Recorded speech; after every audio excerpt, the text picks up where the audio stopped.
masih dalam keadaan baik, sehat walafiat. Ya, Ibu minta kesediaan kalian untuk satu orang bisa memimpin kita di dalam doa. Ya, Ibu persilakan maju ke depan.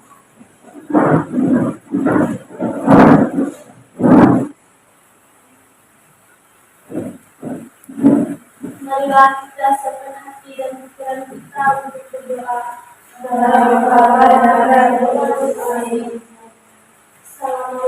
Tuhan sertamu.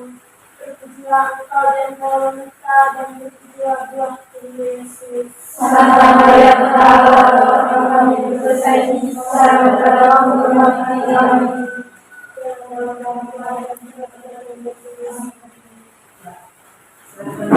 Terima kasih atas yang telah mendidik kita dalam doa. Sekarang Ibu ingin tanya kepada kalian, apakah kalian masih sehat? Masih sehat? Masih tetap semangat? Baik, terima kasih. Kita is breaking sedikit ya. Ya, jadi di sini coba kalian tepuk profil Pancasila dulu. Tepuk profil Pancasila.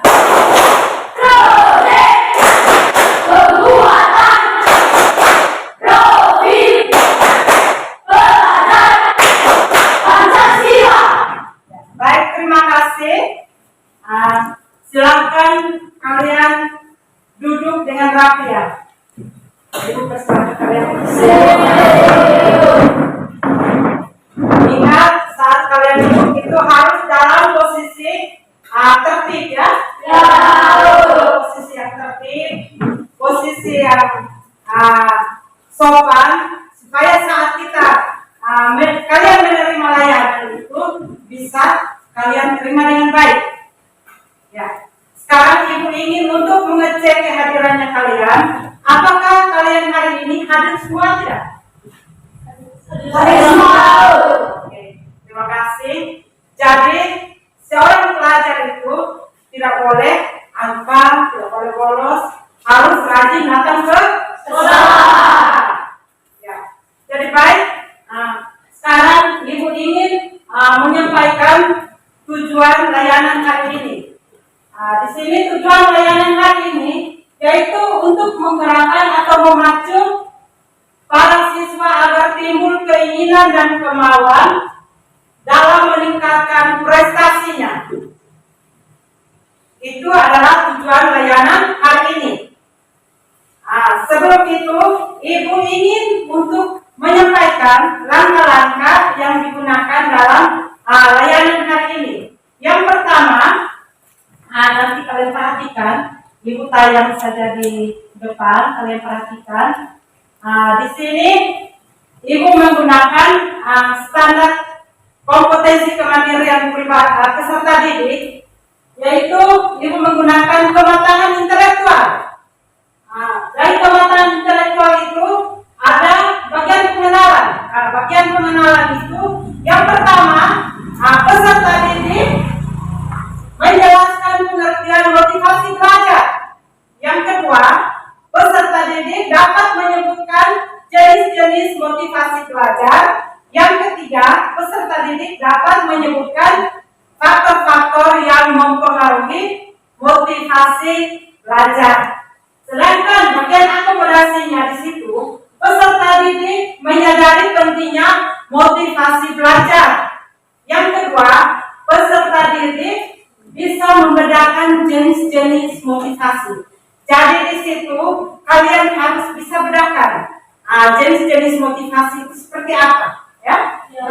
Lalu yang ketiga, bagian tindakan itu peserta didik dapat mempraktikkan motivasi intrinsik dalam belajar. Nah, motivasi intrinsik dalam belajar itu motivasi yang berasal dari dalam diri siswa, Jadi baik, itu langkah-langkah yang Ibu ingin sampaikan pada kalian. Lalu Ibu ingin menyampaikan topik yang harus digunakan atau dipakai hari ini untuk kalian mendapatkan layanan, yaitu topik yang Ibu pakai itu adalah tentang motivasi belajar. Topiknya adalah tentang motivasi belajar. Metode yang Ibu gunakan saat ini adalah metode curah pendapat. Metode curah pendapat. Sedangkan bidang layanannya adalah layanan belajar. Fungsi layanan di sini Ibu menggunakan fungsi layanan pemahaman dan pengembangan. Ibu menggunakan fungsi layanan pemahaman dan pengembangan. Sedangkan untuk profil pelajar Pancasila, Ibu menggunakan profil pelajar Pancasila mandiri, Kenapa Ibu menggunakan profil pelajar mandiri? Supaya kalian bisa apa? Bisa belajar mandiri tanpa diperintah. Jadi itu merupakan langkah awal yang Ibu sampaikan untuk kalian. Sekarang Ibu sebelum itu ibarat kita masuk pada bagian inti. Apakah kalian sudah siap untuk kita masuk pada tahap inti? Oke, terima kasih. Kalau memang kalian sudah siap, nanti di depan Ibu tayang materinya, silakan kalian perhatikan, lalu kalian cermati materi yang Ibu tayang di depan. Ya.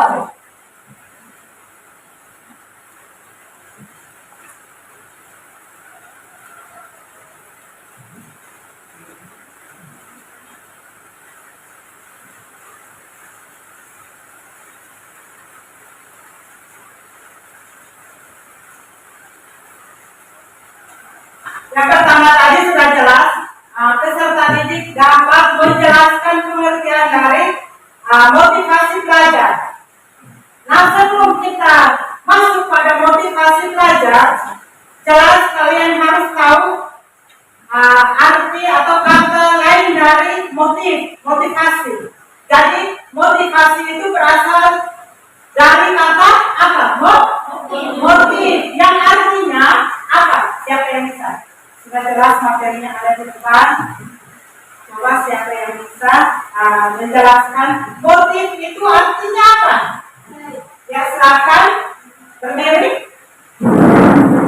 Yang dijadikan sebagai daya penggerak yang telah menjadi aktif.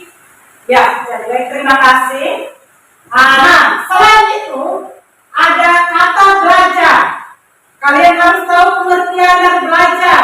Tujuannya Anda datang dari rumah ke sekolah itu adalah untuk apa? Belajar. Nah, kalau kalian datang untuk belajar, kira-kira pengertian dari belajar itu apa? Yang kalian tahu selama ini tujuannya Anda datang ke sekolah itu adalah untuk belajar. Ya, yang Anda tahu itu apa belajar? Berarti tujuan Anda datang di sini, adalah untuk belajar. Belajar dari hal yang tidak tahu menjadi tahu. Sekarang kalian perhatikan di sini ada beberapa para ahli yang mengungkapkan pengertian dari belajar. Dari di situ sudah jelas. Yang pertama di sini Sadirman. Sadirman mendefinisikan tentang motivasi belajar siswa. Sedangkan Dr. Andus M. Mulyono memaparkan bahwa motivasi itu adalah daya penggerak atau dorongan untuk melakukan suatu pekerjaan yang bisa berasal dari dalam diri maupun dari luar. Ya, jadi itu merupakan pengertian dari motivasi. Sekarang pengertian belajar dari para ahli itu, yang pertama itu adalah Galiono. Galiono, belajar dalam arti luas dapat diartikan sebagai apa? Coba siapa yang bisa? Belajar dalam arti luas dapat diartikan sebagai suatu proses yang memungkinkan timbulnya atau berubahnya suatu tingkat laku sebagai hasil dari terbentuknya respon utama. Ya, jadi itu merupakan pengertian dari ahli siapa? Terus yang kedua, ahli menurut Nasution, menurut Nasution itu mengemukakan bahwa belajar itu adalah suatu aktivitas yang dilakukan secara sadar. Berarti kalian belajar itu merupakan suatu aktivitas yang sadar. Betul tidak? Betul. Jadi kita belajar itu kita sadar baru kita bisa menerima ilmu. Kalau tidak sadar, tidak mungkin kita bisa menerima ilmu, toh? Oke. Setelah itu merupakan pengertian dari belajar. Nah, sekarang Ibu ingin tanyakan kepada kalian, kira-kira motivasi belajar itu apa? Tadi kalian sudah tahu pengertian dari motivasi, pengertian dari belajar. Jadi sekarang Ibu ingin tanyakan kepada kalian, pengertian dari motivasi itu apa? Coba kalian, Ibu beri kesempatan kepada kalian 5 menit untuk menjawab pertanyaan itu.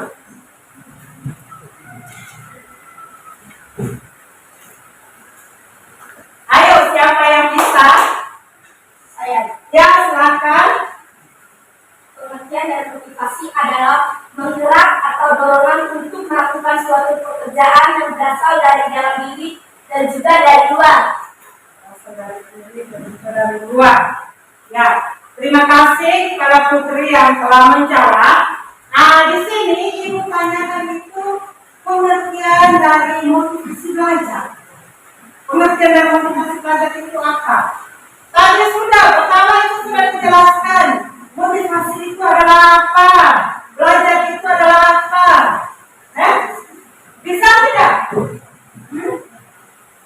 Bisa tidak? Bisa. Kalau bisa, coba yang laki-laki itu. Ayo, laki-laki itu tidak boleh kalah, harus bisa juga, ya, harus bisa. Kenapa si Putri bisa, sayanya tidak bisa? Saya, ya. Silakan ya laki-laki, coba. Bisa tidak? Bisa tidak? Ibu tanya. Kalau tidak bisa, saya bisa kasih penjelasan. Ya, jadi baik. Di sini pengertian dari motivasi belajar itu merupakan sesuatu keadaan yang terdapat pada diri seseorang individu di mana ada suatu dorongan untuk melakukan sesuatu guna mencapai apa? Tujuannya.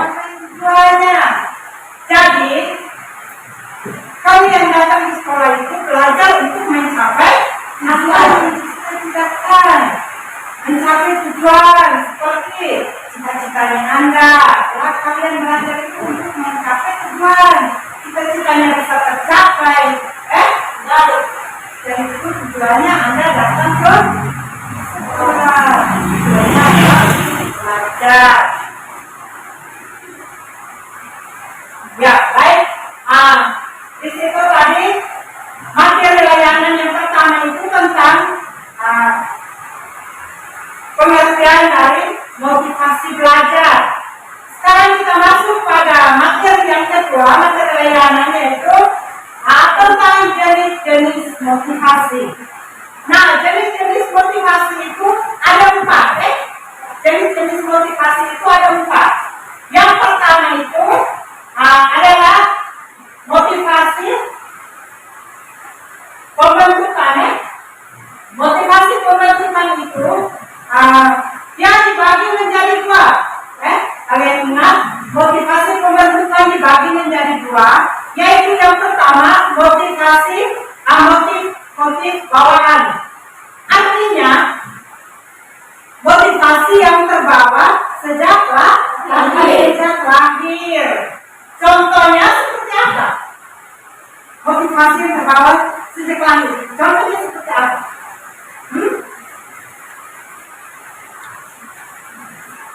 Coba, ayo. Motivasi yang terbawa sejak lahir. Contohnya seperti apa?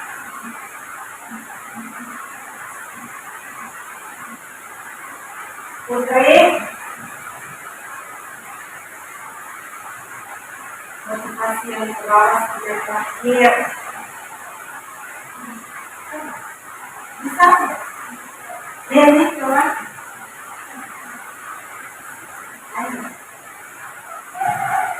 Ayo, jangan malu-malu. Itu kan ada lagu. Lagunya katakan bahwa jangan malu-malu kalau dalam menjawab. Kalau kalian malu-malu menjawab, berarti kalian tidak bisa apa senang?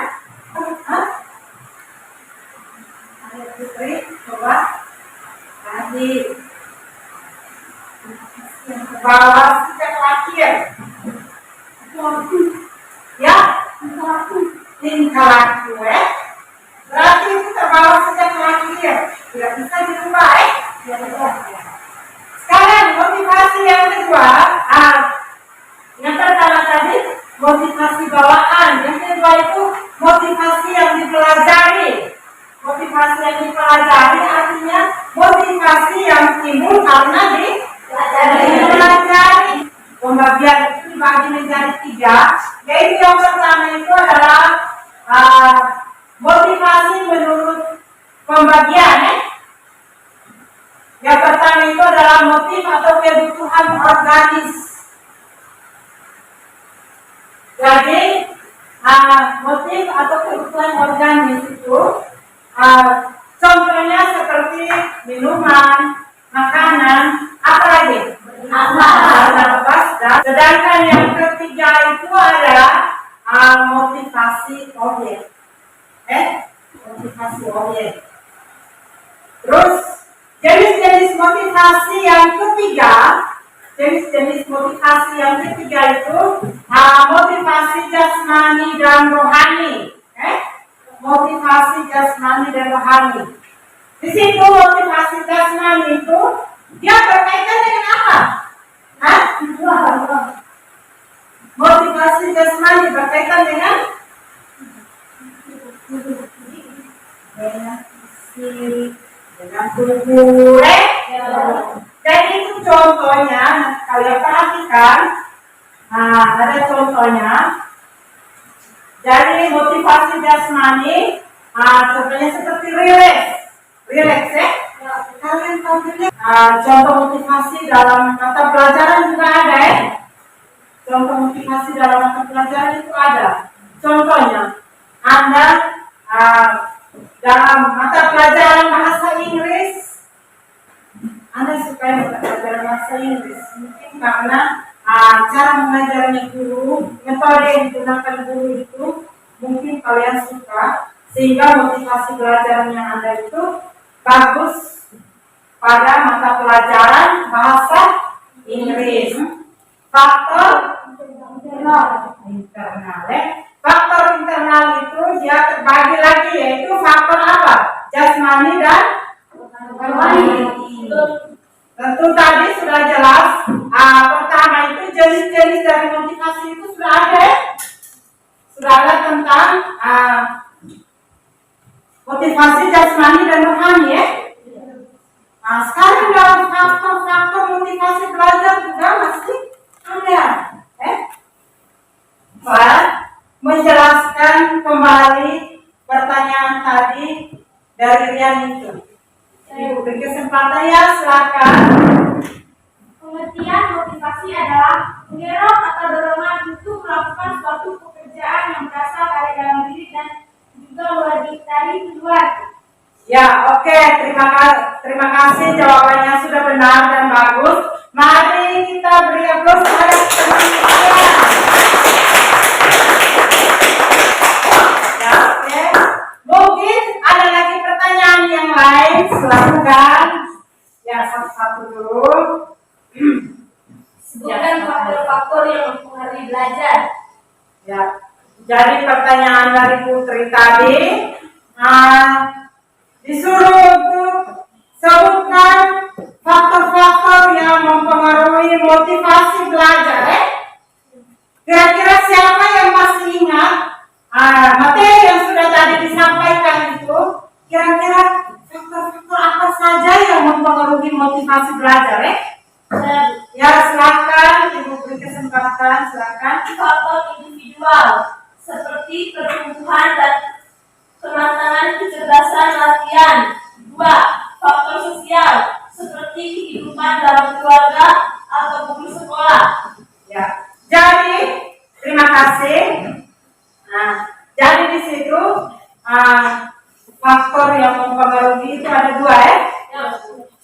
Faktor yang pertama tadi, coba siapa yang bisa mengulangi? Coba. Yang bisa mengulangi. Baru saja teman kalian habis menjawab. Coba. Yang pertama itu adalah faktor apa ini? Individual.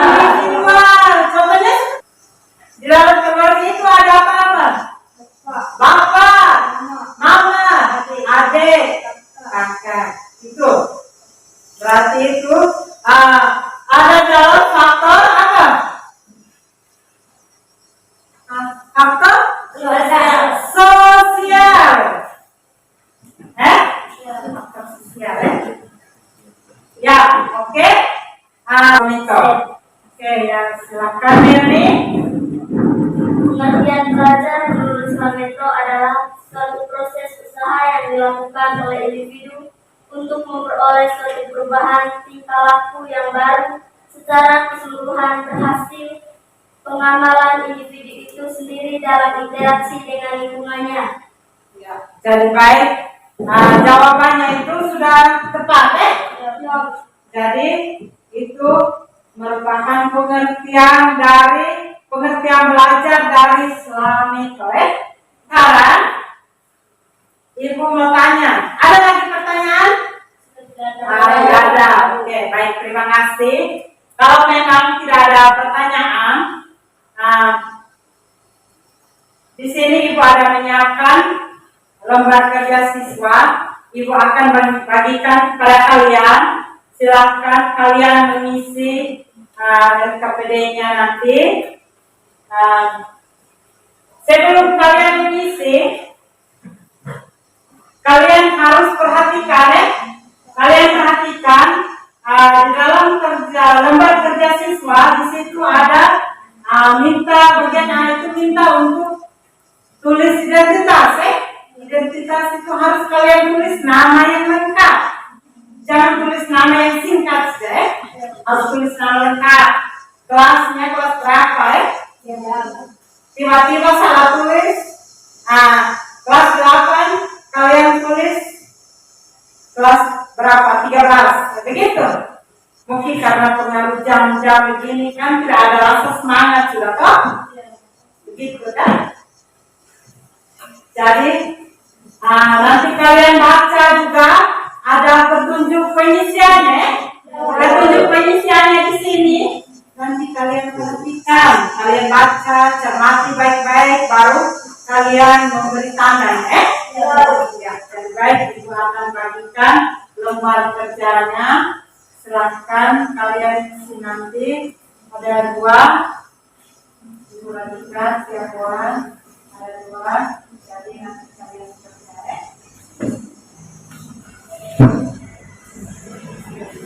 Ingat tulis nama yang jelas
itu dipengaruhi oleh apa? Motivasi belajar. Jadi adanya dorongan itu, adanya dorongan dari motivasi belajar, maka tiap peserta harus tingkatkan dengan cara apa? Tingkatkan prestasinya dengan cara apa? Belajar. Jadi di situ itu tadi Ibu memberikan penguat untuk kalian. Jadi Ibu akan menyampaikan materi untuk kita, materi untuk layanan pada pertemuan berikutnya. Di situ materinya itu tentang cara-cara mengatasi motivasi belajar. Jadi kalau kalian ada waktu, ada kesempatan, ada waktu yang kosong, silakan kalian mencari materi-materi yang berkaitan dengan cara-cara mengatasi motivasi belajar. Setelah kalian baca, kalian pahami baik-baik, kira-kira caranya seperti apa. Setelah kalian baca, kalian mulai pelan-pelan mengikuti apa yang sudah kalian pelajari. Jadi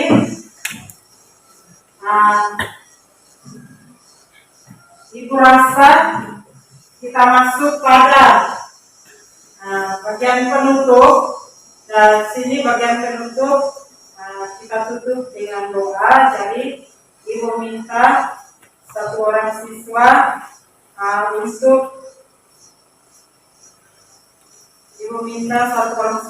untuk memimpin kita dalam doa.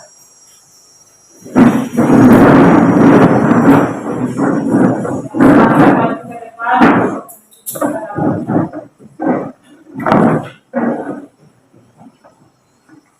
Marilah kita siapkan hati dan pikiran kita untuk berdoa. Dalam Bapa dan Putra dan Roh Kudus. Amin. Salam Maria. Salam Maria, penuh rahmat, Tuhan sertamu. Terpujilah Engkau di antara wanita, dan terpujilah Engkau Tuhan Yesus. Santa Maria Bunda Allah, doakanlah kami yang bersaing, sekarang dan pada waktu kami mati. Amin. Dalam nama Bapa dan Putra dan Roh Kudus. Amin. Terima kasih. Terima kasih. Dan waktu selanjutnya Ibu persilakan kalian untuk menggunakan malam ini. Terima kasih juga kalian sudah bersedia melayani Ibu untuk melaksanakan kegiatan layanan hari ini. Selamat siang semuanya. Selamat siang.